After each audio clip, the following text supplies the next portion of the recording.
আমি সেই হুসাইন, তোমরা কি আমাকে চিনছো? আমি রহমাতুল্লিল আলামিনের নাতি, যে কিনা রহমাতুল্লিল আলামিনের গোড়া বানাইয়া রহমাতুল্লিল আলামিনের পিঠে চড়ছে।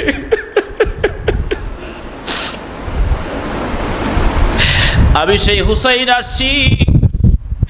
আমার ছোট্ট 6 মাসের শিশু আলী আসগর, তাকে আমি একটু পানি পান করাইতে পারতেছিলাম। যদি একটু সুযোগ দাও, বিশ্বাস করো আমি আমার সন্তানকে একটু পানি পান করাইতে চাই।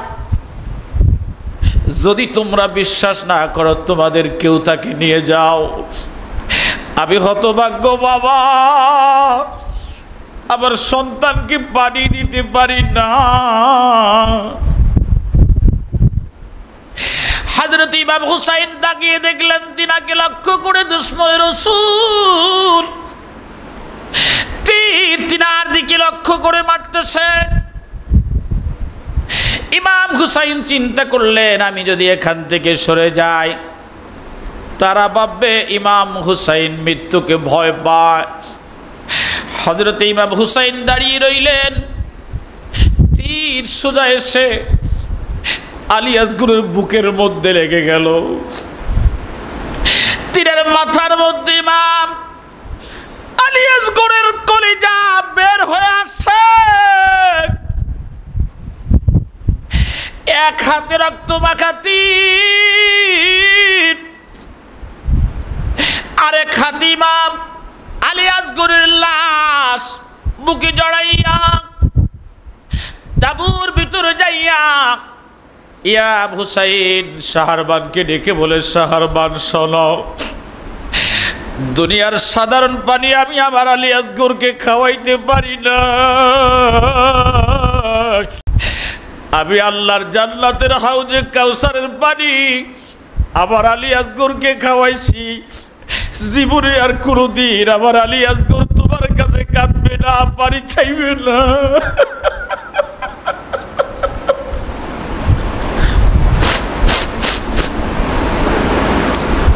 আমার আলী আসগর তোমারে আর কোনোদিন বিরক্ত করবে না। আলী আসগরের লাশ তাঁবুর মধ্যে রেখে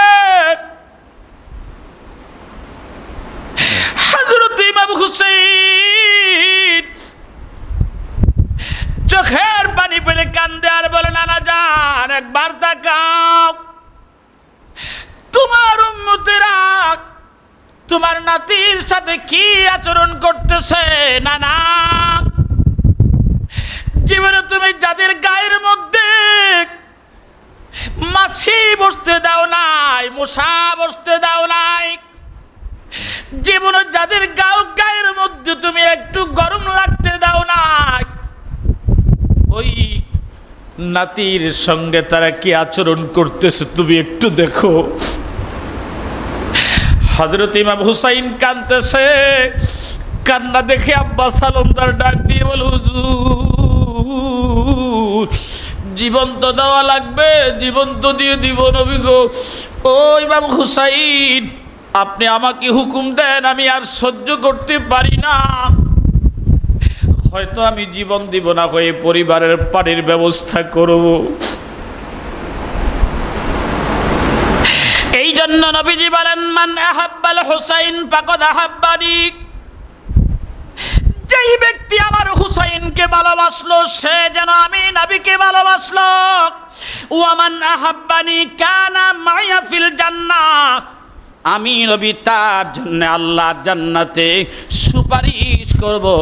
একবার জবান খুলে বলা যাবে কি আল্লাহু আকবার। আশুরা আমাদেরকে স্মরণ করিয়ে দেয়, মিথ্যার জন্য, অভাবের জন্য আমরা সুদে টাকা নিব না, অভাবের জন্য মিথ্যার কাছে মাথা নত করব না। কারণ ওই সময় ইমাম হুসাইন একবারের জন্য যদি বলতো আমি ইবনে জিয়াদ আর ইয়াজিদের বশ্যতা স্বীকার করি, তাহলে টাকার পাহাড় দিয়ে ইমাম হুসাইনকে মরে দিত। সম্পদের পাহাড় ইমাম হুসাইনের কদম মোবারকের মধ্যে দিয়ে দিত। তিনি বললেন, না না, একদিকে তোমরা তামাম পৃথিবী আমাকে দিবা, আরেকদিকে তোমরা আমার নবীর ইসলাম দিবা। আমি আমার নবীর ইসলাম নিয়ে শহীদ হতে চাই। আল্লাহর হাবিব সাল্লাল্লাহু আলাইহি ওয়াসাল্লাম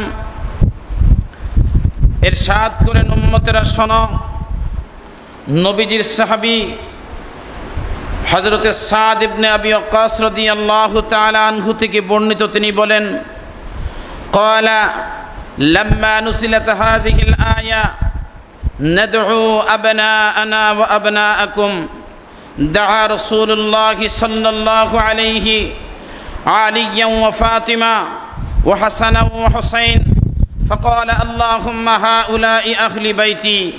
রাওয়াহু মুসলিম।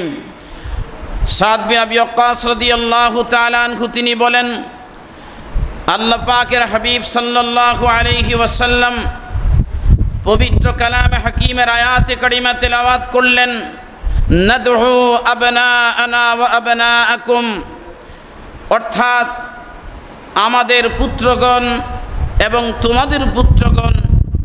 এই আয়াতে কারিমা তিনি তেলাওয়াত করে বললেন, দাআ রাসূলুল্লাহ আলিয়া ওয়া ফাতিমা ওয়া হাসানা ওয়া হুসাইন রাদিয়াল্লাহু তাআলা।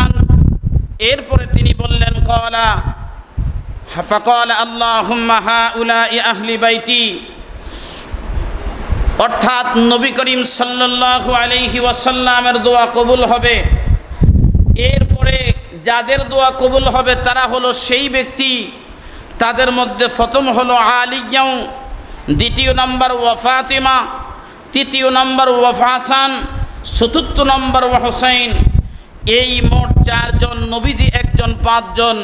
এই পাঁচজনের দোয়া আল্লাহ পাক নিঃসন্দেহে কবুল করবে, এতে কোনো সন্দেহ নাই। পড়েন না সুবহানাল্লাহ। দ্বিতীয় নম্বরে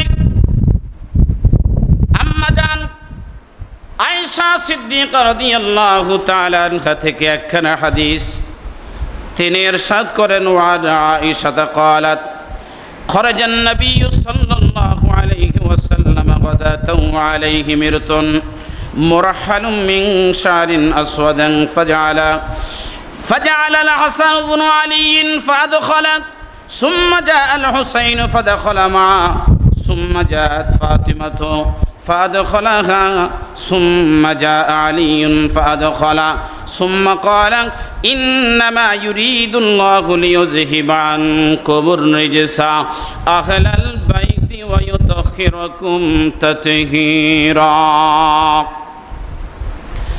বর্তমানে মদিনার রওজা শরীফ যেটা, এই জায়গাটা হলো আম্মা জান আয়েশা সিদ্দিকা রাদিয়াল্লাহু তাআলা আনহার হুজরা।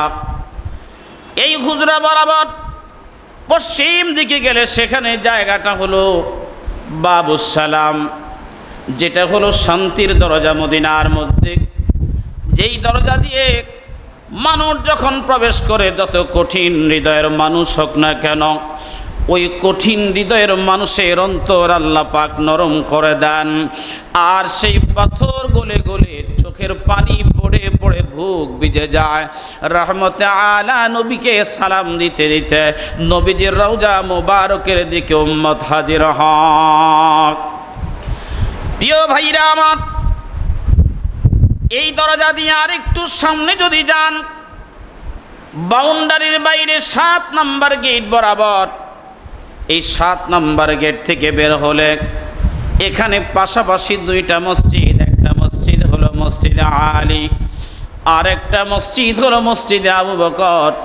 পাশেই আর একটা মসজিদ, এই মসজিদের নাম হলো মসজিদে গামামা। আম্মা জান আয়েশা সিদ্দিকা রাদিয়াল্লাহু তাআলা আনহা বলেন, নবীজি ঘর থেকে বের হলেন। ঘর থেকে বের হয়ে নবীজি ঘর থেকে বের হলেন একটা কালো পশমওয়ালা নকশা খচিত সুন্দর একটা কম্বল গায়ে দিয়ে ঘর থেকে বের হলেন। বের হয়ে নবীজি প্রথম ডাকলেন হাসানকে। হাসান ফাদখালাহু সুম্মা জাআ আল হুসাইন, হুসাইন তুমি আমার কম্বলের নিচে আসো।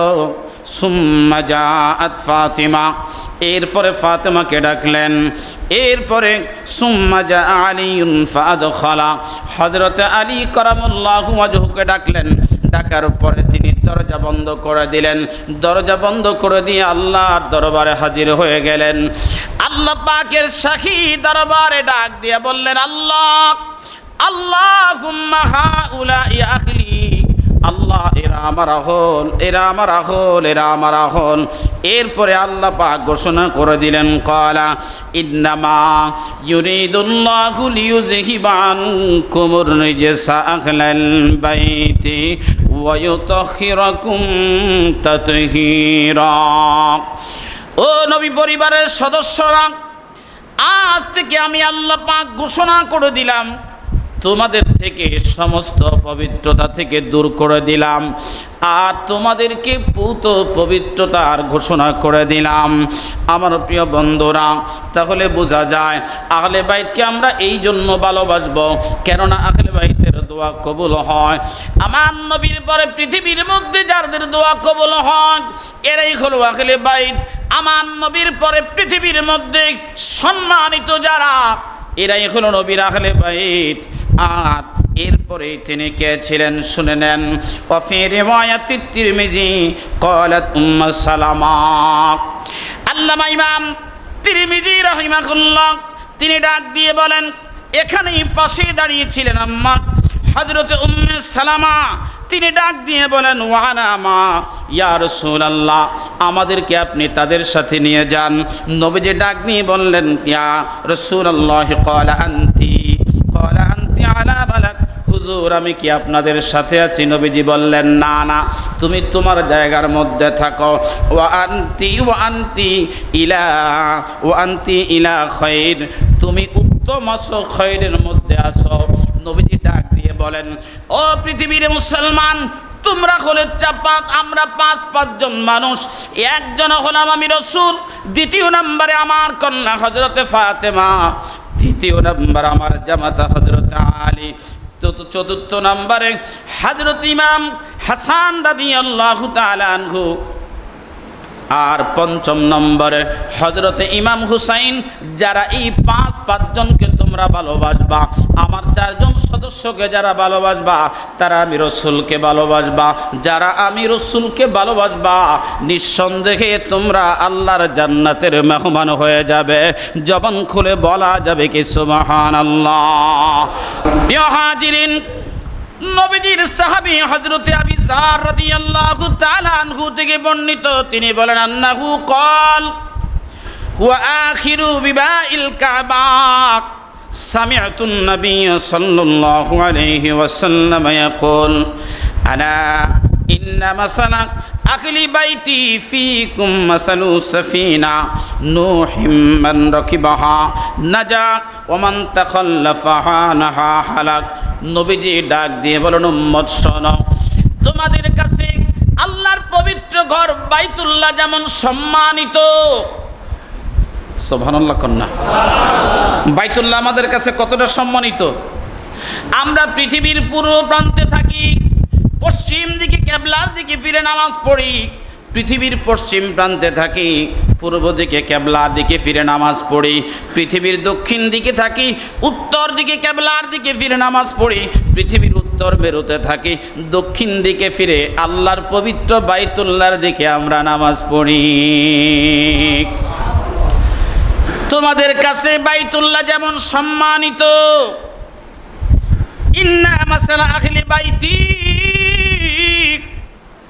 আমি নবীর কাছে তেমনি ভাবে আমার আহলে বাইত সম্মানিত। তোমাদের কাছে বাইতুল্লাহর যেমন সম্মান, আমি নবীর কাছে আমার আহলে বাইতের তেমন সম্মান। ও মুসলমান, মাসালু সাফিনাতি নূহিম মান রাকিবাহা নাজা, তোমাদের মধ্যে যেমনি ভাবে সম্মানিত আর হেফাজতের স্থান হযরত নূহ আলাইহিস সালামকে আল্লাহ পাক দিয়েছিলেন। নূহ আলাইহিস সালামকে ওই মহাপ্লাবনের সময় কিস্তির মাধ্যমে আল্লাহ আল্লাহ পাক নাজাত দিয়েছিলেন, ঠিক তেমনি ভাবে তোমরা যদি আমার আহলে বাইতের সাথে থাকো তোমরা নাজাত পাইবা। আর যদি তোমরা আমার আহলে বাইত থেকে বিচ্যুত হয়ে যাও, দূরে সরে যাও, নিঃসন্দেহে তোমরা হালাক হয়ে যাইবা। তাহলে বোঝা যায় নবীর আহলে বাইত আমাদের দরকার আছে না না? হযরত আব্দুর রহমান আনা আব্দুর রহমান ইবনে আবি নুআম রাদিয়াল্লাহু তাআলা আনহু قال سمعت رسول الله سمعت عبد الله ابن عمر وسأله رجل عن المحرم قال شعبة أحسبه يقتل الذباب قال أهل العراق يسألوني عن الذباب وقتلوا ابن بنت رسول الله صلى الله عليه وسلم وقال رسول الله صلى الله عليه وسلم حماري حانتين من الدنيا একবার জবান খুলে বলা যাবে কি ইয়া রাসূলুল্লাহ লা ইলাহা ইল্লাল্লাহ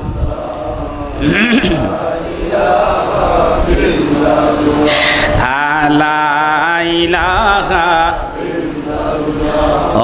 লা ইলাহা পড়ি লা ইলাহা ইল্লাল্লাহ মুহাম্মদ। হযরত আব্দুর রহমান ইবনে আবি নুআইম রাদিয়াল্লাহু তাআলা আনহু বলেন, ইরাক থেকে একটা কাফেলা আসলেন মক্কার। উপকণ্ঠে এসে ডাক দিয়ে বলে, ও মদিনাবাসী, মক্কাবাসী, তোমরা শোনো, আমরা এই মুহূর্তে মুহরিম, আমাদেরকে ফতোয়া দেন। কে ফতোয়া দিবে? হযরত ওমর রাদিয়াল্লাহু তাআলা আনহুকে ডাক দিয়ে বলেন, ইবনে ওমর, হযরত আব্দুল্লাহ ইবনে ওমর রাদিয়াল্লাহু তাআলা আনহুকে ডেকে বলেন, হুজুর, আমাদেরকে ফতোয়া দেন, মুহরিম অবস্থায় আমরা মশা মাছি মারতে পারবো কিনা আমাদেরকে বলে দেন। কারণ মুহরিম অবস্থায় মশা মাছি মারা নিষেধ, শরীর চুলকানো নিষেধ, চুল কাটা নিষেধ। মুহরিম অবস্থায় মশা মাছি মারা নিষেধ, চুল কাটা নিষেধ, শেভ করা নিষেধ। আর সেখানে তিনি ডাক দিয়ে বলেন, ওই ইরাকের মানুষ আমাকে ফতোয়া জানতে চায়, মুহরিম অবস্থায় মশা মাছি মারতে পারবে কিনা। অথচ ওই ইরাকি শুহাদায়ে কারবালার ময়দানে হযরত ফাতিমাতুস সাইয়্যিদাতুন নিসাই আহলিল জান্নাহ, খাতুনে জান্নাতের সন্তান ইমাম হুসাইনকে যারা হত্যা করেছে, এরা আমার কাছে মশা মাছি মারার ফতোয়া নিয়ে আসছে। ভাইরা আমার, এটা সেই শুহাদায়ে কারবালার মাস।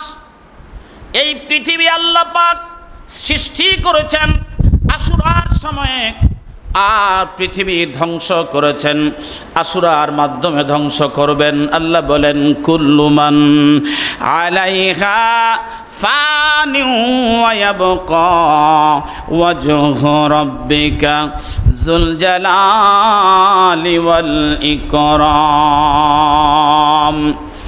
আল্লাহ ডেকে বলেন, বান্দারে, আমি এই পৃথিবী যেদিন ধ্বংস করব, তামাম পৃথিবীটা আমি ধুলাই দূষিত করে দিব। সেখানে উঁচু নিচু থাকবে না, পাহাড় সমতল থাকবে না, নদী থাকবে না, সাগর থাকবে না, মহাসাগর থাকবে না।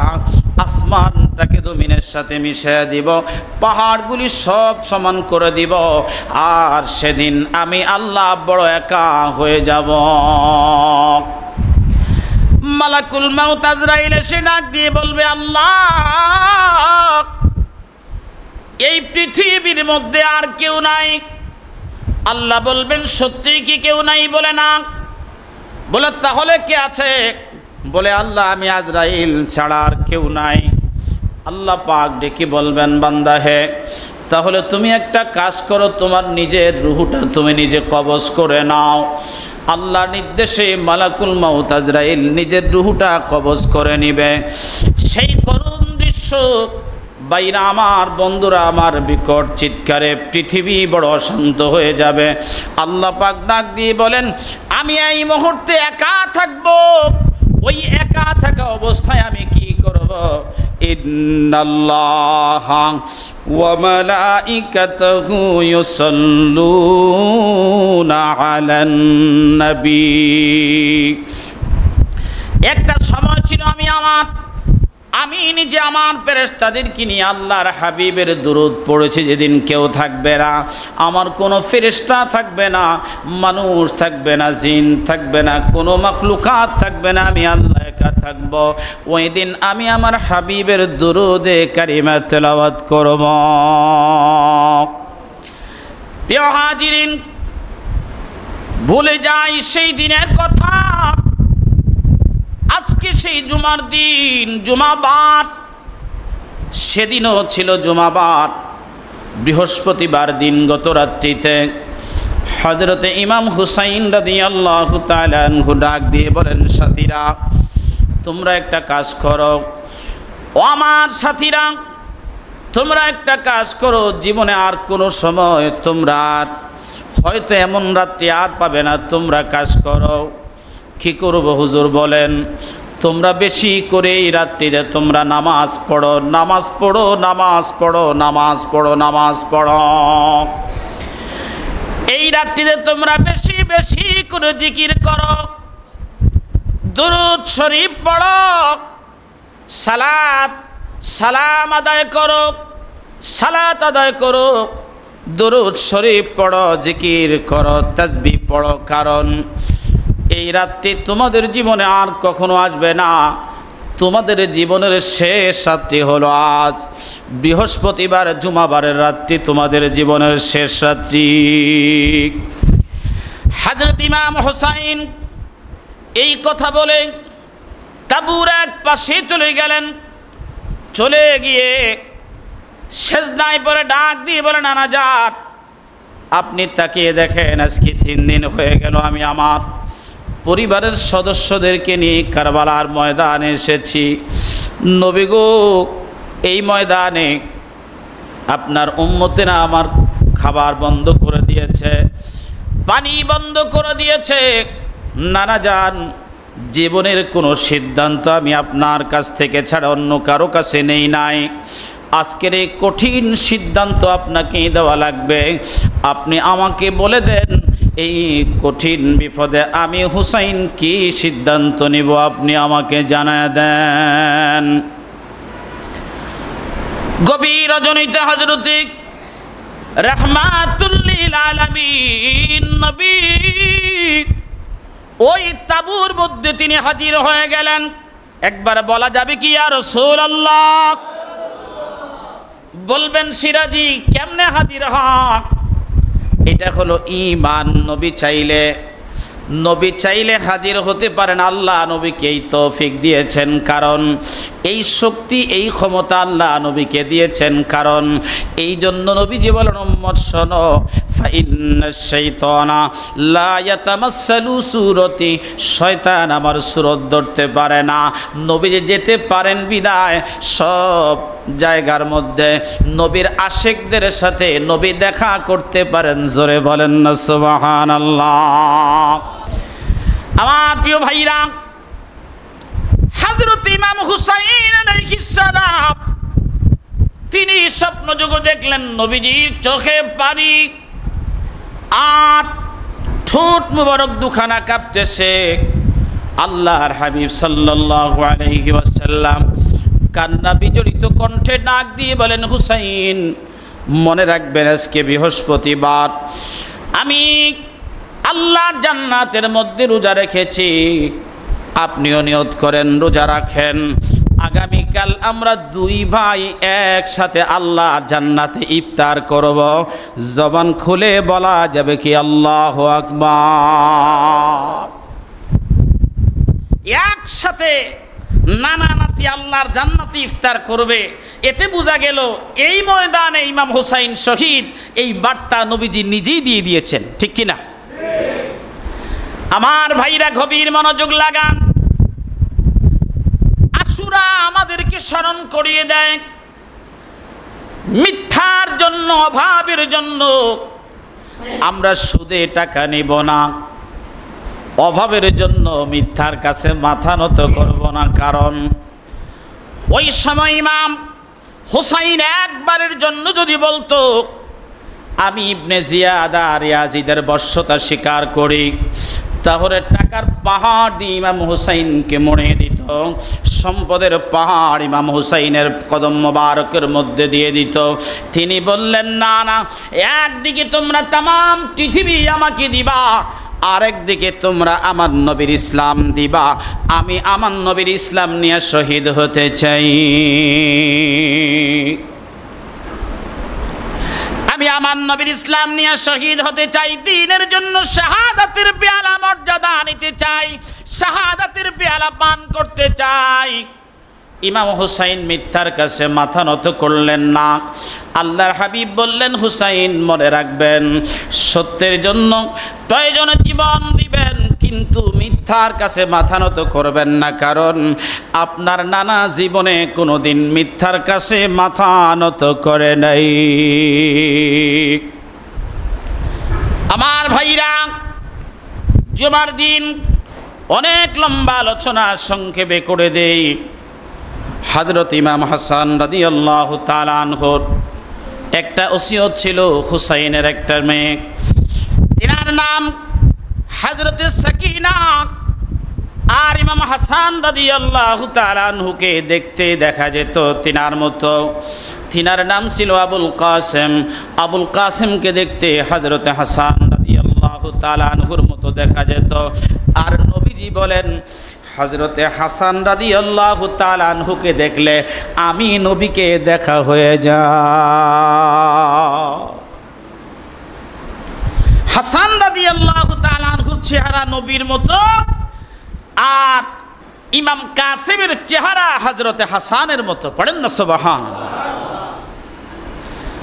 প্রিয় হাজিরিন, ইমাম হুসাইন রাদিয়াল্লাহু তাআলা আনহু বলেন, আমার ভাই শেষ ওসিয়ত আমাকে করে গেলেন, আমার সকিনার সাথে তোমাকে বিয়ে দিতে। তুমি কিভাবে শাহাদাতের নিয়ত করতেছো বলো? আমি তো নিয়ত করেছি তোমাকে আমার সকিনার সাথে বিয়ে দিব। ওই তাঁবুর মধ্যে এখন বিয়ের আয়োজন চলছে, কারণ আজকের রজনী হলো জীবনের শেষ রজনী।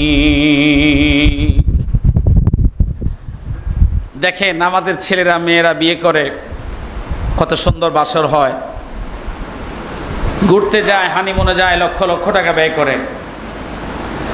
মুসলমানদের অতীতটা এত সুন্দর সুসজ্জিত ছিল না। মুসলমানদের অতীত ছিল বড় কঠিন। রাত্রে বিয়ে হলো, কোনো বাসর নাই, পরের দিন সকালবেলা নিজ হাতে স্বামীকে তৈরি করে দিচ্ছে আল্লাহর রাহে যুদ্ধ করার জন্য আর শহীদ হওয়ার জন্য। সকিনা কাঁদতেছিল, স্বামী আমি আপনাকে বিয়ে করলাম, আপনার সাথে বাসর হবে, অথচ আমি আপনাকে তৈরি করতেছি আল্লাহর রাহে যুদ্ধ করার জন্য, যেতে আপনি তো ফিরে আসবেন না। তখন বললেন, সকিনা তুমি চিন্তা করো না, খুব তাড়াতাড়ি তোমার সাথে আমার সাথে বাসর হবে আল্লাহর জান্নাতে। পড়েন না সুবহানাল্লাহ। এরা আল্লাহর জান্নাতের বাসনা নিয়ে দুনিয়ার থেকে শেষ নিঃশ্বাস ত্যাগ করে দিয়েছেন।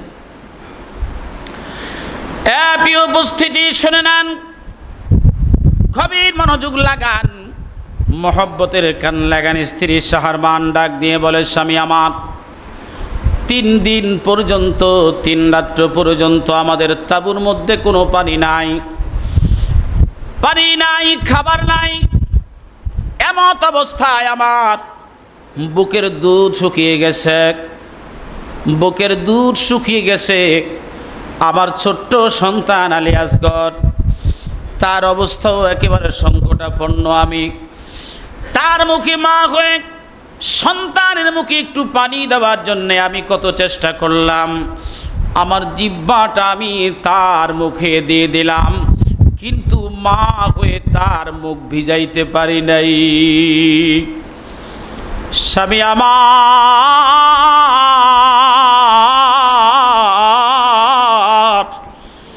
ও প্রাণের স্বামী, আমার সাথে কুপাবাসীদের শত্রুতা থাকতে পারে, আপনার সাথে দুশ্মনী থাকতে পারে গো, আমি বিশ্বাস করি, কিন্তু আমার দুধের শিশু আলী আসগরের সাথে কারো শত্রুতা আছে আমি বিশ্বাস করি না।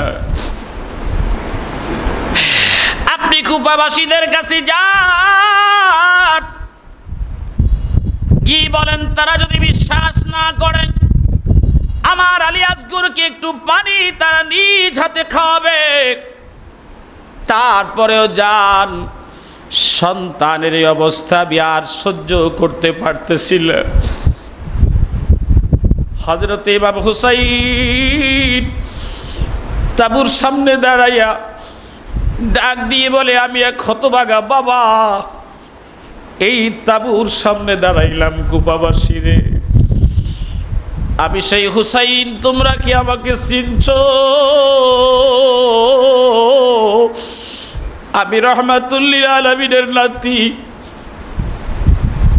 যে কিনা রহমাতুল্লিল আলামিনের গোড়া বানাইয়া রহমাতুল্লিল আলামিনের পিঠে চড়ছে।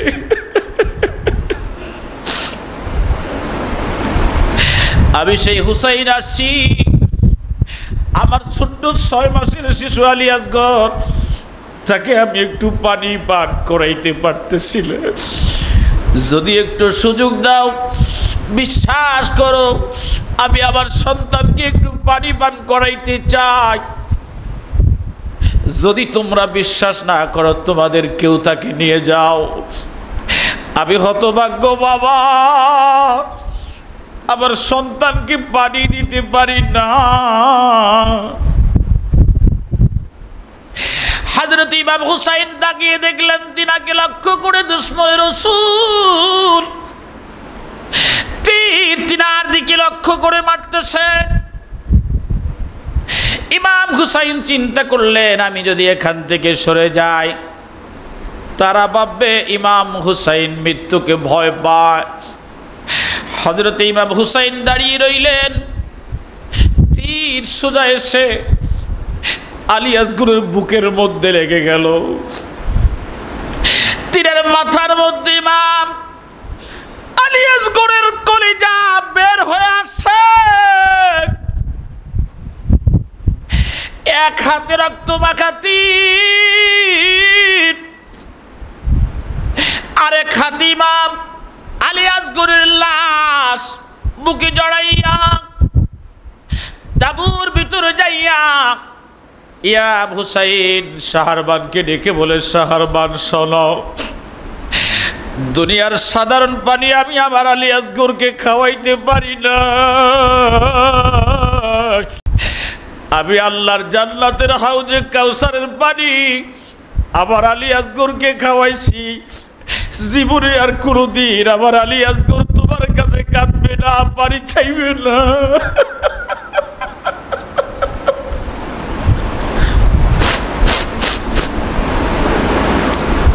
আমার আলী আসগর তোমারে আর কোনদিন বিরক্ত করবে না।